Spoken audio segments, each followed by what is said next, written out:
చెప్పుకోవడానికి పోలీస్ స్టేషన్కి వెళ్తే అక్కడున్న అధికారులు సరిగ్గా సమాధానం చెప్పలేదు. సమాధానం చెప్పకపోగా వాళ్ళు అదే యాక్సిడెంట్ జరిగిన రోజునే అక్కడికి వెళ్తే వాళ్ళని మాట్లాడిన తీరు బాగా మనస్తాపం కలిగించిందని నా దృష్టికి వచ్చింది. సో దీన్ని నేను చాలా డిప్యూటీ సీఎం పేషి దృష్టికి వచ్చింది. అది చాలా చాలా బాధ కలిగిస్తుంది. యాక్సిడెంట్ ఎలా జరిగింది ఏంటి అంటే మన తుని దగ్గర ఉన్న ఎర్రకోనేరు రోడ్లు ఆ పరిసరాల్లో జరిగింది. పాపం వాళ్ళున్న పరిస్థితి నాకు ఎందుకు బాగా కదిలించేసింది అంటే రేవంత్ శ్రీ మురహరి గారి తల్లిదండ్రులు బిడ్డ చనిపోతే వాళ్ళు ఎంత ఉన్నతమైన మనసు చూపించారంటే బిడ్డ చనిపోయి బ్రెయిన్ డెడ్ అయిపోతే ఆ అవయవాలని మళ్ళీ వెంటనే దానం కూడా చేసేసారు. పాపం ఎవరి మీద కేసులు పెట్టాలనుకోలేదు, ఏం పెట్టలేదు. కనీసం వారికి ఓదార్చడానికి పోలీసు ఉన్నతాధికారులు ఏమాత్రం ప్రయత్నం చేయలేకుండా నిజంగా చాలా చాలా మనస్తాపం కలిగించింది. ప్రజలందరికీ కూడా ముఖ్యంగా వారి రేవంత్ తల్లిదండ్రులు కానీ నిరంజన్ గారి మాతృమూర్తికి కానీ ఈ ప్రభుత్వంలో ఏ తప్పు జరిగినా అది మాకు చెడ్డ పేరు తీసుకొస్తాయి. ఇలాంటి సంఘటనలు, ఇలాంటి రోడ్డు ప్రమాదాలు, బిడ్డలను కోల్పోవడం ఏ తల్లిదండ్రులకైనా అది ఎలాంటి మనస్తాపం కలిగిస్తూ మనం ఊహకు కూడా అందదు. ఇది ఇలాంటి కష్ట సమయాల్లో రేవంత్ని కోల్పోయిన బిడ్డని 18 ఏళ్ల రేవంత్ని కోల్పోయిన తల్లిదండ్రులు సుబ్రహ్మణ్యం గారు కానీ నాగపుష్ప గారు కానీ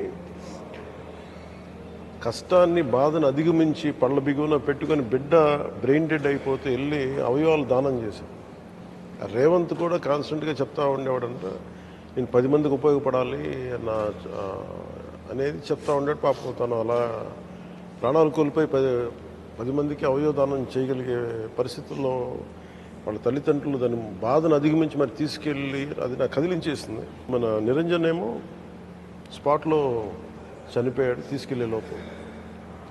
దీనికి కారకులైన ఆ కారు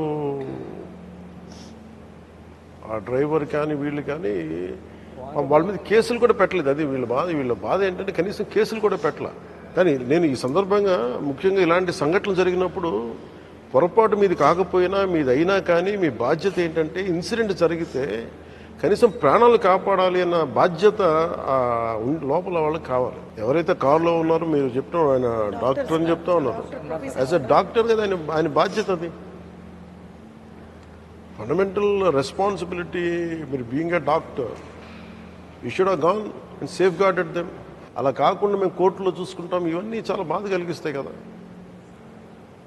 అయితే నాకు చాలా బాధ కలిగించి ఇది బిడ్డల్ని తీసుకురాలే చాలా చాలా బాధ కలిగించింది. నేను ఈ సందర్భంగా రేవంత్ గారి తల్లిదండ్రులకి నిరంజన్ గారి మాతృమూర్తి కూడా మనస్ఫూర్తిగా ఆంధ్రప్రదేశ్ ప్రభుత్వం తరఫున మా పోలీసు అధికారులు సరిగ్గా మిమ్మల్ని ట్రీట్ చేయలేకపోయినందుకు నేను మనస్ఫూర్తిగా మీకు క్షమాపణ తెలియజేస్తాను. మనస్ఫూర్తిగా నిజంగా చాలా బాధ కలిగింది, చాలా బాధ కలిగింది. మీ బాధని నేను